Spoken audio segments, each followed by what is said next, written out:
자, 지난 29일 일본 문부과학성이 교과서 검정 심사 결과를 발표했습니다. 일본의 교과서 역사 왜곡 만행이 하루 이틀이 아니어서 또 시작됐구나 하는 생각도 들지만 이번엔 좀 또 심각합니다. 지난해 검정한 이 역사 왜곡 교과서가 사회 필수 과목이었다면 이번에 검증한 것들은 이제 사회 관련 선택 과목 230여 종에 달한다고 하는데요. 자, 그 모든 교과서에서 전범 국가로서 일본이 저지른 과오들을 싹 다 뺐다고 보면 된다고 합니다. 자, 일본 정부 주도의 역사 왜곡이 지나치게 노골적으로 지금 드러나고 있다. 한일 관계는 고려하지 않겠다라는 의지의 표현이다. 이런 분석들이 나오고 있는데요. 오늘 호사카 유지 세종대 교양학부 교수 직접 스튜디오에 모시고 일본 교과서 역사 왜곡에 대해서 한번 이야기 나눠보겠습니다. 호사카 유지 교수님 안녕하십니까? 네. 안녕하십니까? 네. 네. 또 스튜디오는 오늘 두 번째로 제가 진행하고는 또 찾아오셨습니다. 감사하고요. 자, 이게 지금 오프닝에도 말씀드렸지만은 문제가 좀 이게 심각하게 들리는데 말이죠. 일본의 교과서를 통한 역사 왜곡 하루 이틀의 문제는 아닌 것 같은데, 자, 이번 일본 문부과학성의 내년 역사 교과서 검정 심사 결과 이게 지금 어떻게 평가를 하십니까, 교수님은? 이것은 사실 지난해 4월에 있었던 일본 정부의 간요 회의, 이것은 뭐 근무회의라고 보시면 되는데요. 네네. 거기서 위안부 문제라든가 간제 지원 문제 여기에 대해서 간제성이 없었다. 그러니까 일본군 위안부라든가 거기서 일본군을 빼고 그러니까 주체가 누구인지 모르게 해야 된다라는 사실상의 결정이 그 간요 회의에서 됐고요. 네네. 그리고 또 종군 위안부, 네. 거기 종군 이것도 빼야 된다. 아, 종군 위안부에서의 종군이라는 말을 빼야 된다. 사실상 그런 결정이 난 거죠. 아하. 그리고 간제 징용, 간제 노동이 아니라 그것은 징용이었기 때문에 일본 국민이면 다 징용으로 간 것이다. 갔었기 때문에. 그때 한국 사람들이 일본 국적자였기 때문에 강제라는 말을 그럼 빼야 되는 건가요? 그거는 법적으로도 문제가 없다. 문제 없다. 그런 식으로 가기 결정이라고 했어요. 그렇게 하면 일본 국가의 결정이 되기 때문에 달아야 되는 것입니다. 그러니까 일본 시스템이 그렇게 되어 있습니다. 그것이 반영된 결과가 이번에 그러니까 1년 정도 만에 그 결과가 나온 것이라서 그런 면에서는 가기 결정으로 간제성이라든가 예를 들면 위안부에 대해서는 일본군의 사실상 관여라든가 지시라든가 이런 것을 부정해 버렸다. 그것을 또 정확하게 반영했다라는 면에서 물론 독도는 일본이었더라고 그렇게 얘기하면서요. 이것은 역사 왜곡의 교과서에 있어서의 완성판 그런 식으로도 볼 수가 있습니다. 완성판 그러니까 이게 최종판이라고 할 수 있을 정도로 전반적으로 모든 것에 있어서 이야기를 하고 있는 건데 이게 지금 가기 결정에 따른 거라고 하는데 이게 결과적으로 일본 정부의 주도하에 이루어졌다. 그래서 집필자들을 더 모아가지고 설명회도 설명회까지 일본 정부가 열었습니다. 문부과학성이 그러니까 가이드라인을 제시한 것이고요. 그때 그러나 이것은 간제는 아니다라고 이야기하면서 사실상의 간제가 된 거죠. 그래서 일본 정부의 가이드라인에 다르지 않은 표현은 모두 이것은 적절하지 않다라고 해서 검정 심사 과정에서 탈락시키는 거죠. 이러한 조치를 했기 때문에 비교적 잘 써왔던 교과서도 많이 표현 자체가 후퇴해버린 것입니다. 그럼 이렇게 되면은 교과서 다 바꿔야 되는 건가요? 내용들? 이제 그러니까 바꾼 내용의 교과서가 마지막 심사를 통과해가지고 검정 통과한 것입니다.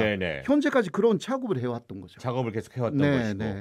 자, 이게 지금 뭐 최근에 유튜브에도 우길기 글을 일본의 오랜 문화라고 한국어로까지 이제 광고를 만들면서 이게 이슈가 되기도 했는데 아주 대놓고 이제 역사 왜곡에 대해서 아주 적극적으로 한국어로까지 예, 영상을 만들면서 지금 역사 왜곡이 나서고 있거든요. 네, 맞습니다. 사실 톡토라든가 통해 문제 있지 않습니까? 네네. 그것도 그 일본 외무성에서는 동영상 만들어서 유튜브에 올렸습니다. 네네. 네, 그러나 이번에 우기르기 문제 다른 부분은 우기르기는 일본의 전통 문화다라는 동영상 유튜브를 만든 것뿐만이 아니라 네. 그 유튜브를 다른 유튜브에 광고로 내보냈다라는 거. 아. 그러니까 다른 유튜브를 보고 있는데 중간에 광고 방송이 들어오지 않습니까? 네네네. 그 광고 방송에 내보냈다라는 거. 그러니까 적극적으로 광고를 하는 거죠. 예. 홍보를 하는 거죠. 홍보 거기에 비용을 쓰고 있는 거고. 예. 예. 그 돈을 내기 돈을 시작했다는 낸 거죠, 거죠. 이제. 예. 통해 그리고 톡토에 대해서는 고의까지 하지 않았습니다. 네, 맞습니다. 그러니까 우기르기에 대해서는 뭐 하나의 목적이 있다고 저는 보고 있고요. 아주 적극적으로 정부 예. 차원에서. 왜냐하면 그 우기르기를 다루고 있는 현재 그 해산 자위대나 그런 일본의 자위대는 한반도로 오를 수가 없기 때문에 현재요. 그러한 부분에서 한반도에 오를 수 있게 그러니까 한반도 유사시라든가 그런 것을 염두에 두어서 이것을 특히 한국 사람들이 우기르기에 염증을 갖고 있기 때문에 네. 그것을 없애는 목적을 갖고 그러니까 일본의 전통 문화다. 지금도 사용되고 있다. 그러나 침략 전쟁을 했다. 그때 침략 전쟁에 선두에 우기르기가 있었다. 이 부분 완전 빼고 예, 그러니까 역사적인 하나의 예, 가장 중요한 부분을 빼고 연수안 만들었어요. 네네. 예, 네. 자, 이게 지금 예전에는 일본 정부에서 교과서 문제나 이런 것들 터져 나오게 되고 역사 왜곡이나 이런 거 터져 나오면 거기에 일본 내부에 있는 어떤 그 학자분들이나 네. 뭐 시민사회나 이런 곳에서도 아주 적극적으로 같이 이렇게 토론을 하고 반대 시위도 하고 뭐 이런 모습들을 우리가 많이 TV를 통해서도 봤었거든요. 네. 요즘은 그런 것들이 잘 안 보이는 것 같습니다. 예. 네, 그러나 그 일본의 시민사회에서 그런 운동이 사라진 것은 아닙니다. 여전히 하고 계시죠. 예. 일본인들은 좀 특유의 약간 조용한 부분이 좀 있지 않습니까? 네, 그것이 그 요새 상당히 조용하게 그래도 활동하고 있어요. 네, 문제는 이쪽입니다. 사실 그 김대중 정부 때는요. 네. 이쪽의 학자들도 상당히 많이 일본 학자들하고 일본 시민 단체하고 교류하면서 큰 그 운동을 만들었어요 그때. 그러니까 서로 계속해서 교류하고 유대하면서 같이 어떤 이런 이슈에 대해서 목소리를 내고. 네네. 네, 거기 그러한 그 한국 학자들이나 그런 시민단체가 상당히 오히려 약해졌어요. 그러니까 물론 한국 안에서 그런 목소리를 내는 분들은 다 있습니다. 그러나 일본하고 연대하려고 하는 분들이 많지 않은 것입니다. 네네. 네네. 이게 왜 그렇게 자꾸 흐르고 있을까요? 일본 쪽에서 예를 들면 일본하고 교류했던 사람들을 포섭하기 시작했죠. 네. 포섭을 하기 시작했다. 예. 그런 부분들이 좀 있는 것입니다. 작용을 하기 시작하는 거군요. 네. 일단 우리 정부에서는 구마가이 나오키 주한 일본 대사관 총괄 공사를 초치해서 강력 항의를 하기도 했고요. 대변인 성명을 통해서 유감을 표명하면서 여러 가지 시정을 촉구하기도 했는데, 자, 우리 정부 측 대응은 어떻게 보십니까? 그거는 먼저 그 최소한에 해야 되는 당연한 행위를 하셨고요. 그러나 이러한 그 일본에서는 그 사실 그 역사 전쟁을 일본에서는 감행하고 있는 것입니다. 이쪽에 그러한 부분에서는 전체적인 우리로서는 그쪽에 뭔가 하면 거기에 대응하는 그 전체적인 전략이 약간 부족하다. 일본은 이것을 하나의 전쟁으로 규정하여서 뭐 전쟁이라고 하면 정보전 그리고 편력이 필요하고 최신 무기도 필요하고 기타 이거는 또 외교전도 필요하고 이게 아주 용의주도하게 크게 이 덩어리를 이렇게 딱 해서 큰 흐름을 가지고 움직이는 것 같은데 그게 일본입니다. 예, 그게 일본이고 시민단체 그런 왜곡하는 시민단체가 대단히 많고요. 그거하고 일본 정부가 사실상 하나가 되어서 움직이고 있습니다. 그런 것입니다. 그렇게 하여서 그 한국 쪽에 그러니까 이거 전쟁 개념이에요. 지금 우크라이나하고 러시아가 하고 있기 때문에 그것으로 비교하면 잘 이해가 되실 그런 겁니다. 차원으로 일본에서는 지금 준비하고 실행을 시키고 있는데, 예, 그러니까 일본에서는 이곳을 공격하면 무너질 것이다. 이쪽에 그러니까 한국 학자 시민단체 한국 정부 다 있잖아요. 네네. 이런 거 보면서 이게 손발이 별로 맞지 않고 그냥 따로따로 움직이고 있고 여기를 그렇다면 약한 곳을 공략을 해야겠다. 우리 쪽으로 끌어들이자. 네. 바로 그러니까 분단 작전. 그러니까 한국 사람들 중에서도 예를 들면 위안부는 매춘부였다. 이런 사람들이 많이 나타나기 시작하고 강제징용 말도 안 된다. 그거는 그냥 돈도 받았고 한국 사람들이 원해서 일본에 가서 노동한 곳이다. 그때 일본은 굉장히 희망적인 땅이었지 않느냐. 막 이런 식으로 기회를 준 것이다. 이런 얘기 나오죠. 그런 게 그러니까 처음부터 예를 들면 한국 사람들이 그런 이야기를 한 게 아닙니다. 네, 맞습니다.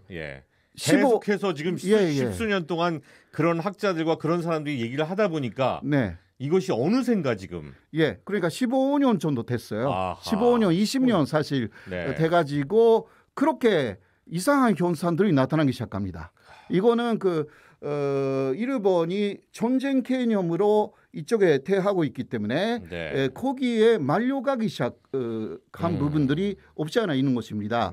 우리도 전쟁 개념으로 하고 있는 부분들이 없지 않아 있는데 일본은 이쪽에 역사 개념을 완전 파괴시키려고 하는 말하자면 도전자 입장이잖아요. 그러니까 챔피언하고 도전자이면 도전자가 더 적극적이에요. 목숨 걸고 덤비죠. 그렇게 되면 도전자는. 자, 이 문제는 이제 이 차기 정부인 윤석열 정부 하에서의 한일 관계가 될 것 같은데요. 일단 이번 사안과 관련돼서 윤석열 당선자 측에서 아직 당선인 입장이라서 외교 사안에 대해서는 개별 사안에 대해서는 입장을 표명하시 부적절하다. 이렇게 이제 입장 표명을 했습니다. 이런 반응에 대해서는 어떻게? 역시 아직은 당선자 입장이기 때문에요.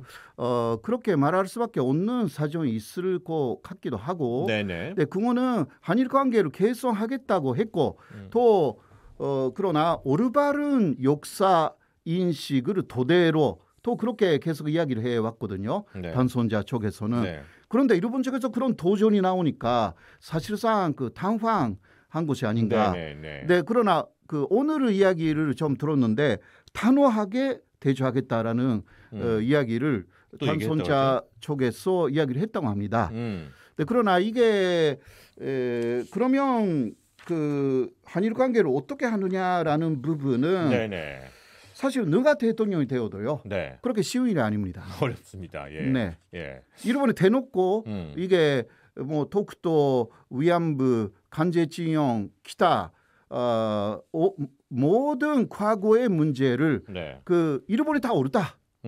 그것을 받아들이지 않으면 국교도 단절을 단교하겠다는 시계 나오니까. 세게 나오죠. 경제적으로도 단절하고 국교도 단절하고. 한국을 대신하여서 대만을 선택했다라든가 그런 식으로.